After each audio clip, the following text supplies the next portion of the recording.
So for the last video for chapter 15, I want to run through a few of the models that they go through quickly, and then also talk a little bit about the empirical evidence around advertising.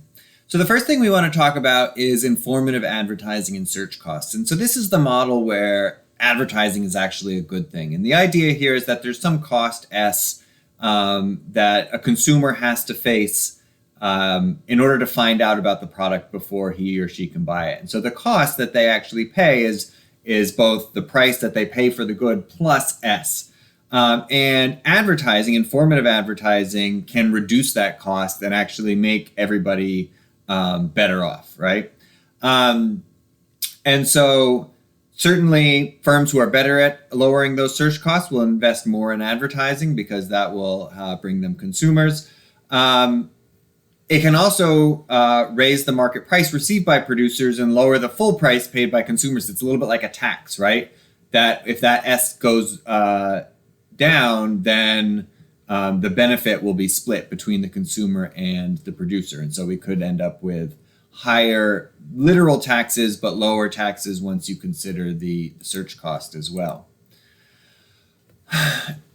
Another model that they go through is image advertising and horizontal differentiation. So this is the idea, like in a hoteling model, where the advertising is creating subjective differentiation. And so remember, in the hoteling model, you want to differentiate in order to reduce price competition. And here, I mean, we get a very similar model, right? Is that you want to advertise in order to distance yourselves so that price competition is not as steep, and you can actually charge, a premium above marginal cost in order to earn a profit. So I don't think that's necessarily that interesting a model. I think it's fairly straightforward.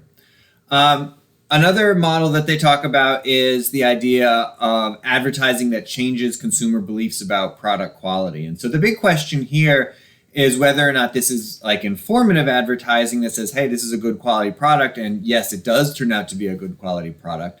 Or a sort of more interesting question is whether it persuades consumers incorrectly that the brand is of higher quality. And so this is, I think, in some ways the most fascinating question about advertising, because the advertising can actually increase people's utility by convincing them that the product is of higher quality, even if it's not. So, if you think about like wine tasting, most people cannot tell the difference between a lower priced wine and a higher priced wine in a blind taste test. But if you give them a higher priced wine and tell them that it's higher priced and they believe it, then they actually enjoy it more, assuming that they are wine drinkers. In this model, basically the idea is that still we want to have differentiation. Right now it's just vertical differentiation instead of horizontal differentiation. And so firm one, the name brand firm, will advertise. Firm two, the generic brand, will not. So they stay low quality, and they both end up with higher profits, with the name brand having a higher price as well. And so we saw some evidence earlier that Bayer and Clorox both advertise heavily and charge a premium price. Now, one part of advertising can make consumers, make mistakes, right? And basically it changes their beliefs incorrectly. And in that case, it can still be profitable to advertise, but it really depends on, how that goes, right? Because if you convince consumers to buy something saying it's high quality or it has a certain attribute and then it doesn't, that will probably hurt you. But if they can't tell, or if they're able to convince themselves, then it can benefit the firms. And so I think that's often what we see in a lot of advertising, is convincing consumers that something is of higher quality when it is really not. And in that case, the high quality firm will spend more on advertising than the low quality firm. Then finally, we just want to think a little bit about sort of the empirical evidence on advertising and also its effect on market structure. So I think, we've talked about the brewing industry a lot. One thing that we see is that in the brewing industry, firm level advertising appears to be combative, which means, it has little effect on total market demand. And so in that case, it's really more like an advertising war, right? You're trying to steal each other's customers. There's evidence that the U.S. cigarette producers faced the same type of dilemma in the 60s and 70s.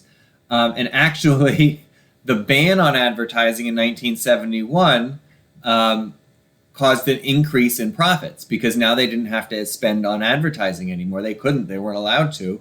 And so profits actually went up. Advertising can be constructive in some areas. So Quokka found that it was constructive advertising in the U.S. auto industry. Ellison and Ellison found it in the U.S. pharmaceutical industry. And even Robertson Samuelson found advertising for new brands of cigarettes in the U.S. to be constructive as well. In terms of the effect on market structure, I think there's a question of whether advertising affects market structure or market structure affects advertising, which we've already talked about.